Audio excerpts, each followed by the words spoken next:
পতিত স্বৈরাচারের নতজানু পররাষ্ট্রনীতির কারণে বাংলাদেশ পানির ন্যায্য হিস্সা পায়নি বলে অভিযোগ করেছে বিএনপি। একক কোনো দলকে বিবেচনায় না নিয়ে ভারত বাংলাদেশের সম্পর্ক স্থাপন করা উচিত বলেও মনে করেন দলটি।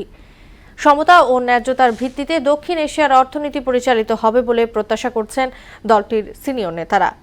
রেজা খানের রিপোর্ট। বিএনপির পক্ষ থেকে কুমিল্লা সদর উপজেলার গোমতীর বানভাসী মানুষের মধ্যে ত্রাণ বিতরণের উদ্দেশ্যে গুলশানের বাসভবন থেকে যাত্রা করেন দলটির স্থায়ী কমিটির সদস্য সালাউদ্দিন আহমেদ।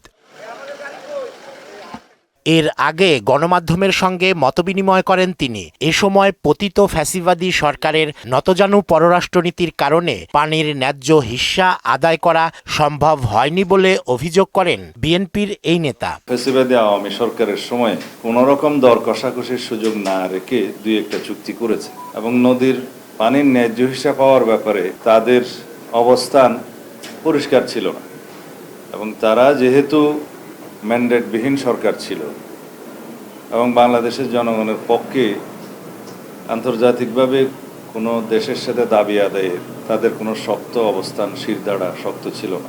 এদিকে গুলশানে বিএনপির চেয়ারপারসনের কার্যালয়ে পাকিস্তানের হাই কমিশনার সৈয়দ আহমেদ মারুফের সঙ্গে বৈঠক করেন দলের মহাসচিব মির্জা ফখরুল ইসলাম আলমগীর সহ অন্যরা।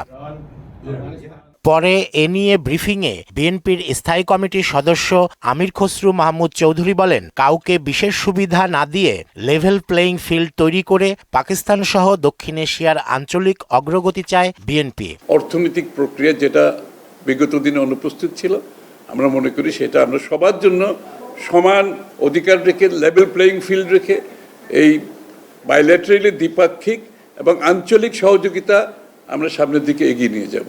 শুধু নিজেদের নয়, পুরো দক্ষিণ এশিয়াকে এগিয়ে নিতে দুই দেশ ঐক্যমত্যে পৌঁছেছে বলেও জানান আমির খসরু।